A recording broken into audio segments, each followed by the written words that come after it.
به نام یاد خدا. در ویدیوی قبلی بحث کردیم که چطور متد بایسکشن برای دریافت جذر توابع استفاده میشه. امروز میخواهیم که در این جلسه در مورد طرز نوشتن برنامه مربوطه به فورتران کار کنیم که چطور میتونیم برای تمام اون مسائل بحث شده در فورتران برنامه نوشته کنیم که از طریق او برنامه جذر توابع دریافت شود. بنابراین میایم به صفحه نوشتاری مربوط به فورتران. بهتر است که ابتدا تابع را در برنامه اضافه کنیم. بنابراین نوشته میکنیم فانکشن f(x), بعدا نوشته میکنیم اینجا ریال که فعلا f(x) میتونه ریال باشه اینجا. بعدا تابعی که قرار است جذری از او دریافت شود او را اضافه میکنیم. فرضاً اگر این تابع فعلا کوساین x منفی x باشه، مرحله بعد تابع را بسته میکنیم end function f. برای از اینکه کدا دیده شود را سیو میکنیم تحت نام bisection.f90. برنامه سیو شد. حالا میاین نام برنامه را نوشته میکنین. نام پروگرام فرضاً اینجا بایسکشن میگذاریم نامش. این نام اختیاری است، میتونین هر نامی شما برش بگذارین و نوشته میکنین سپس implicit نام. بعدا ریال اینجا اضافه میکنین و همچنان اینتیجر باید افزوده شود. بعدا بخش اینپوت برنامه باید نوشته شود چه چیزایی با برنامه لازم است که افزوده شود که از طریق از او جذر تابع ردیابی شود. بنابراین باید نقطه A و B در ابتدا مشخص شود. بنابراین با برنامه نوشته میکنین write enter the A and B values، یعنی دستوری از این را اضافه میکنین که برنامه بخواهد در جریان کامپایلیشن که قیمت A و B را وارد کنید. دستوری خواندن اینجا اضافه میکنین read ایرا به A و B باید ذخیره کنه. اینجا در بخش ریال هم A و B را همچنان دکلیر میکنین. بعدا ضرورت است که با برنامه یک آیتریشن افزوده شود، یعنی همین پروسه برای چند بار مکزیمم میتونه که تکرار شود. او را اضافه میکنین نوشته میکنیم write enter the iteration و بعد را سیو میکنین با تحت نام n. فرضاً اینجا n در بخش اینتیجر همچنان n اضافه میکنین.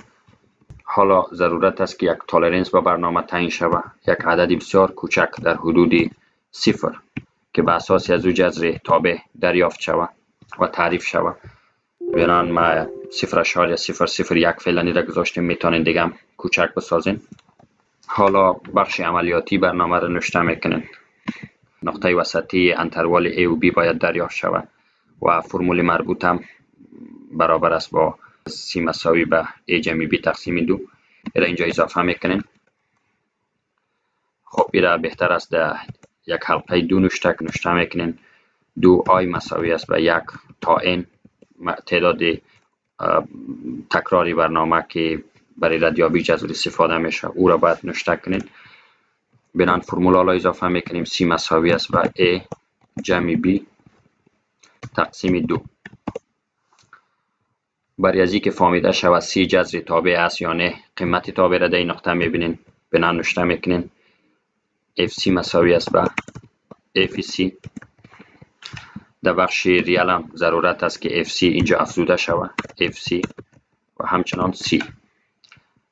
تولرنس هم باید اینجا نوشته شود. میبینین قسمی که اینجا 2i مساوی است به 1 و n i هم باید در بخش اینتیجر اضافه شود. مرحله بعد ضرورت است که چک کنیم که آیا قیمت تابع در همین نقطه C برابر با 0 است یا نه. بنابراین با یک جمله شرطیه را نوشته میکنین که if اگر قیمت مطلق FC کوچک یا مساوی از تولرنس بود در این حالت به برنامه دستوری را اضافه میکنین که نوشته کنه the root is c.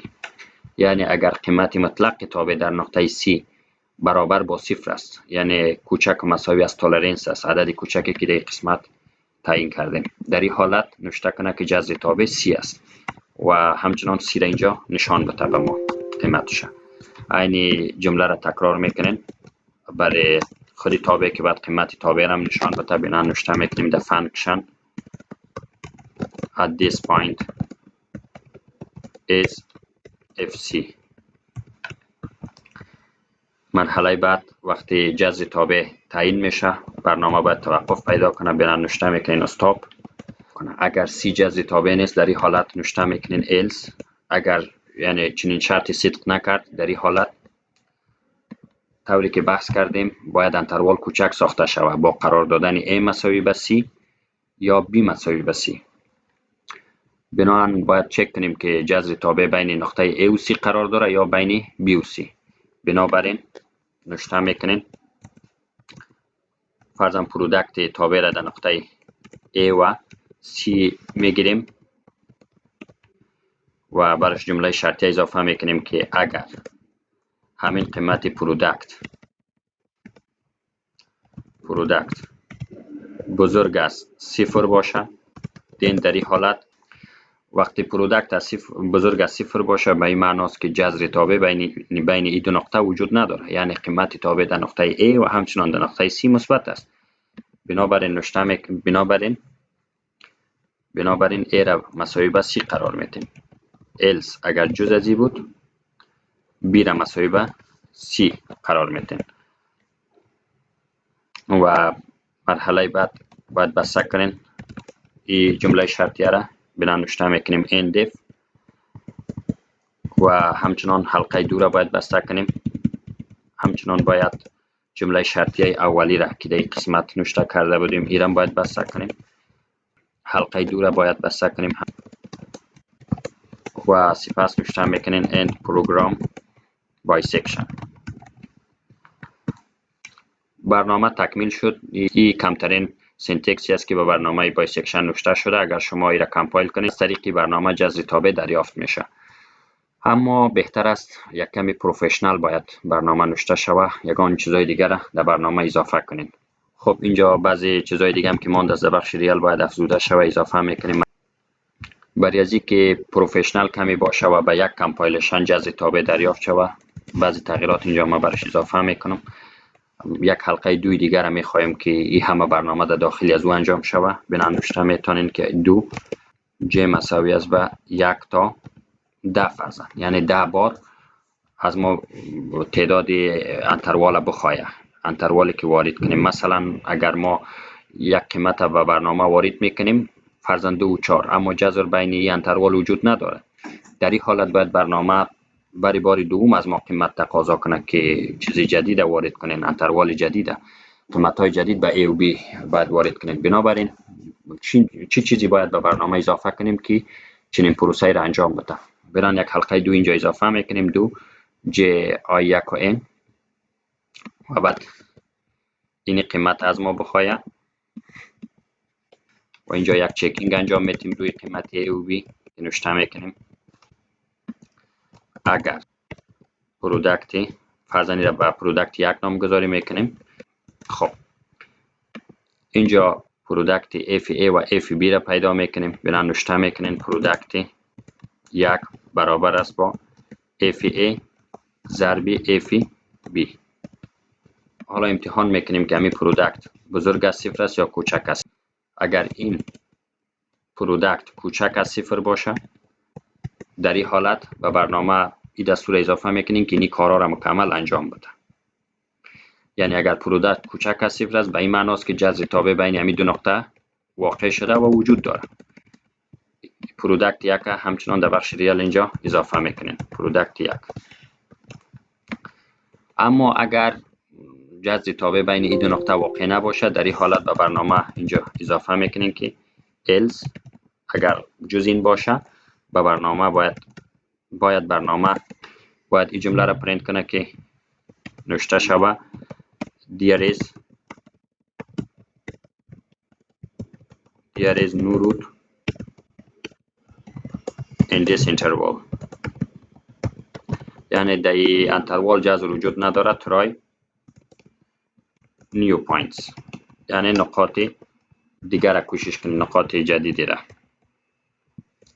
و همچنان نوشته میکنیم که end if یعنی جمله شرطی اینجا کلوز شود. کار تکمیل است، اما بهتر است که اینی ایتریشن پیش از اجرای برنامه اضافه کنیم. حالا برنامه تکمیل شد. ایرا میایم کمپایل میکنیم، میبینیم که واقعا برنامه کار میکنه یا نه. جذر تابع f مساوی به کوساین x منفی x که اینجا ارائه شده، این تابع جذرش دریافت میشه یا نه. اگر در جریان نوشتن برنامه کدام اشتباهی رخ داده، در کمپایلشن به ما معلوم میشه و را میتونیم که در قسمت تغییرات ایجاد کنیم. cmd را من باز میکنم. شما هر کمپایلری که اونجا استفاده میکنین او را باز کنین. میریم روی فولدری که فایل در او قرار داره. فولدری که ما این فایل سیو کردیم در اسکرین است. بنابراین نوشته میکنم cd دسکتاپ. فولدر باز شد. حالا میریم برنامه را کال میکنیم و کمپایلش میکنیم. نوشته میکنیم g fortran. نام برنامه را اینجا نوشته میکنیم bisection.f90 منفی او bisection.x. انتر میکنیم. خیلی جا را به ما مستیک نشان میده. میبینیم که چه چیزایی است. آسان است، میتونیم رو اصلاح کنیم. در ابتدا در اینجا نوشته کرده که تابع به شکل اشتباه بسته شده، ای باید اصلاح شود. اینجا میبینیم که دقیقاً این از پیش ما مانده. بنابراین اضافه دوباره نوشته میکنیم end function. حالا درست شده قسمت. چیز دیگه ای که اینجا دیده میشه اوی است که در این قسمت انتجر مشکل داره. بنابراین اینجا باید انتجر قسمی که میبینید اینجا j اضافه نشده، بنابراین هم ضرورت است که اینجا اضافه شود. اشتباه دیگه ای است که اینجا حلقه 2 بسته نشده end 2. حالا برنامه درست شد. دوباره کمپایل میکنیم. میبینیم که واقعا کمپایل میشه یا نه. مستیک دیگه ای است که ما اینجا f استفاده کردیم. قیمت تابع را ما در بخش ریال اضافه نشده، اینم باید اضافه کنیم. حالا برنامه را دوباره کمپایل میکنیم. میبینیم که آیا اشتباهی وجود داره در برنامه یا نه.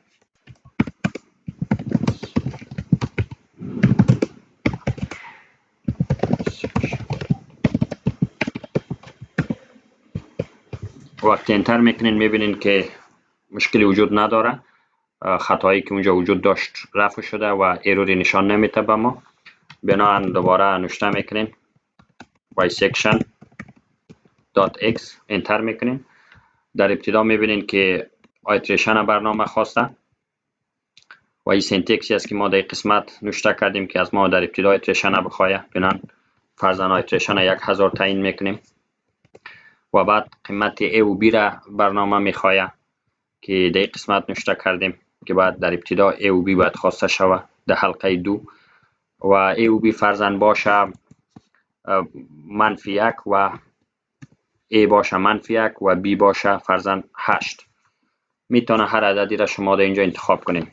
وقتی که ما این را انتر کنیم، همه پروسیجری که در داخل برنامه اضافه شده انجام میشه و جذر تابع پیدا میشه. در صورتی که جذر تابع در این انتروال نباشه، از ما برنامه انتروالی بعدی را تقاضا خواهد کرد. میبینیم انتر میکنیم. میبینیم که جذر تابع بین دو نقطه قرار داشته و نوشته کرده اینجا که در روت c equal to 0.739 که یعنی جذر تابع این چیز است و قیمت تابع هم در این نقطه میبینین که خیلی کوچک است، یعنی در حدود صفر است و چنانچه تعریف کردیم جذر تابع نقطه ای است که در قیمت تابع برابر با صفر باشه، یعنی اینجا هم دیده میشه که در حدود 10⁻5 است و خیلی کوچک است. میایم دو نقطه دیگر را دوباره برنامه را راه اندازی میکنیم. دو نقطه را این بار کوشش میکنیم که در دو نقطه فرضاً جذر تابع نباشه، یعنی خارج از منفی 1 و 8 باشه. میبینیم فرضاً این دفعه باشه نور میبینیم نقطه A باشه و B هم فرضاً 15 باشه.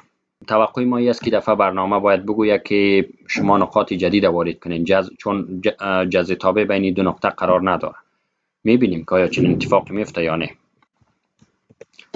دقیقاً که برنامه نوشته کرده که there is no root in this interval try new points، یعنی بین دو نقطه جذر واقع نیست، قرار نداره، بنان شما نقاط جدید کوشش کنین و دوباره خواسته که قیمت A و B را وارد کنیم. بنان میشه دو قیمت دیگر را این بار کوشش کنیم.